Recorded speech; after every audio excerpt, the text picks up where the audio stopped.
नमस्कार साथियों, एक बार मैं पुनः आप सबके समक्ष उपस्थित हूँ एक छोटी सी कहानी लेके। उस कहानी का नाम है सोने और चांदी के सिक्के। बहुत ही प्यारी कहानी है। एक राजा था। राजा के दरबार में बहुत सारे दरबारी थे और उस राजा के दरबार में एक पुरोहित भी था। अक्सर उस पुरोहित का बेटा राजा से एक खेल खेलता था और जब खेल समाप्त हो जाता था तो जो राजा के दरबारी थे उस पुरोहित के बेटे पर बहुत हंसते थे।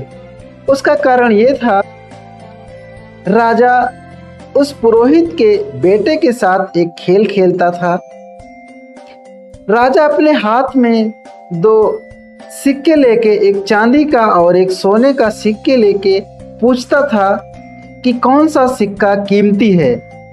तो हर बार पुरोहित का बेटा उस चांदी के सिक्के को कीमती बताता था। तो ये सुन के दरबारी बहुत हंसते थे, उसको मूर्ख कहते थे कि पुरोहित का बेटा कितना मूर्ख है। लेकिन वो हर बार सुन लेता था। लेकिन एक दिन पुरोहित को सब दरबारी चिढ़ा रहे थे कि आपका बेटा कितना मूर्ख है। तो पुरोहित को बुरा लगा।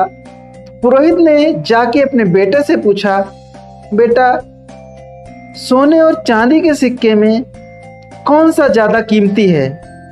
तो बेटे ने जवाब दिया, सोने का सिक्का ज़्यादा कीमती है। तो पुरोहित ने अपने बेटे से कहा, जब तुम्हें पता है सोने का सिक्का ज़्यादा कीमती है तो तुम बार बार क्यों कहते हो कि चांदी का सिक्का ज़्यादा कीमती है? पुरोहित का बेटा अपने पिता को लेके घर गया और घर में एक बक्सा खोल के दिखाया।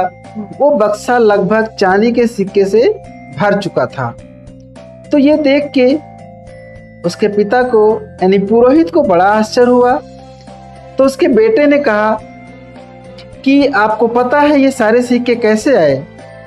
मैं जब राजा से खेल खेलता हूँ तो राजा, मुझे पता है कि सोने का सिक्का कीमती है, लेकिन मैं जब चांदी के सिक्के को कीमती बताता हूँ तो राजा मुझे वो सिक्का दे देते हैं। और मुझे पता है जिस दिन मैंने सोने के सिक्कों को कीमती कह दिया उस दिन से खेल बंद हो जाएगा।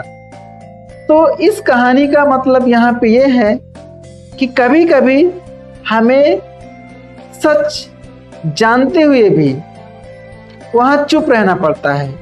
हमें पता होता है कि क्या चीज़ अच्छी है, क्या चीज़ बुरी है, क्या चीज़ कीमती है, फिर भी हमें चुप रहना पड़ता है क्योंकि चुप रहने में ही भलाई है। तो इस कहानी में हमें यह शिक्षा मिलती है कि बुद्धिमान बनना अपने हाथ में है। बेशक पुरोहित के बेटे को सब मूर्ख समझते थे, लेकिन वास्तव में पुरोहित का बेटा मूर्ख नहीं था, वो बुद्धिमान था।